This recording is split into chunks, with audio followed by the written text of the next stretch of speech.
Hey everyone, I'm coming to you today with this post I'm calling The Birth of Destiny. And this post has really been about a journey that I've taken over the past 3 years. And for me personally, it really was one that I'll just say it was a transformation. As you can see, I posted a couple of pictures here. To one side, you'll see where I was in May in 2016. And the other picture, of course, you will notice that it was 2019 here in May. Just got back from a wonderful vacation I've been blessed to go on. But really, I'm calling this post The Birth of Destiny for a reason. And that is, my entire life, I felt like I've had some idea about who I was and why God had put me on this planet. And it was so much more than just to be a Christian and to try to live a good life as a husband and a father. And the truth of the matter is, it was about learning to understand who I was as a person, why God put me on this earth, and what it meant to be vulnerable, what it meant to be authentic with people, what it meant to be true to who I was and yet respectful of others. So, as you probably have read, if you haven't, in May of 2016, I literally just about lost my life. I had a ruptured appendix that I went to the doctor 4 times that week trying to figure out what the pain was from, and they couldn't figure it out. Finally, that 4th time, I was in a doctor's office for doing an MRI, and that's when it finally ruptured. It had been leaking for who knows how long before then. They were afraid sepsis had set in. There were a lot of things that they just didn't know. When they wheeled me into the emergency room at 1 o'clock in the morning, they thought it was something else. They still didn't know it was a ruptured appendix. So needless to say, I spent a long time in the hospital. It was definitely the worst time of my entire life. And I never really wanted to die before, but I definitely wanted to die then. I was ready to go. The pain was so excruciating, and the meds that they were giving me were just causing some crazy psychedelic things in me that I had to stop taking them part of the time, just so that I can gain some relief from where it was taking me in my mind and in my spirit. And so to say it was a rough time is an understatement. And when it was all said and done, I was battling some emotional and mental thoughts in my mind about what I was feeling towards others that I felt like had let me down. And God took me through this transformation to let me know that it wasn't their fault. And me being justified in how I felt was strictly an earthly feeling. And what I mean by that is, God has given me so much grace, mercy, and forgiveness. Yet I was pointing a finger of condemnation at other people that truly did love me and truly did want to be there for me to the best of their ability. And I wasn't quite having it. And I was just so frustrated. Long story short, God revealed to me that I hadn't been true in any of my relationships with who I was.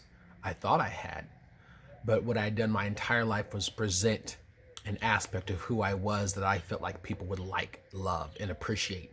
I wanted to be the good person. I wanted to be the good boy, the good husband, whatever it may have been. That's what I wanted to be. I didn't want to make people mad at me. I wanted to agree with other people. I wanted people to agree with me, put on the smile, and have a face that, again, that just, long story short, again, I was putting on a facade.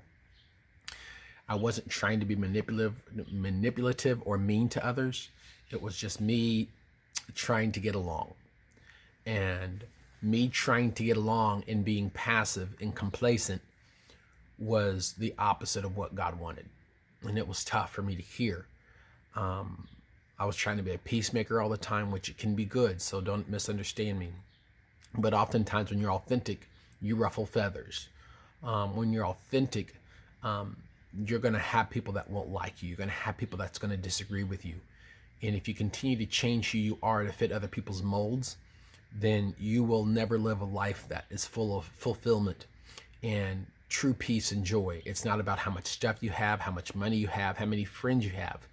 Those are all things that sometimes when you have those things and you're still not in your purpose and walking towards your destiny, then you end up like so many of these famous people that we look at, we think, man, they have it all.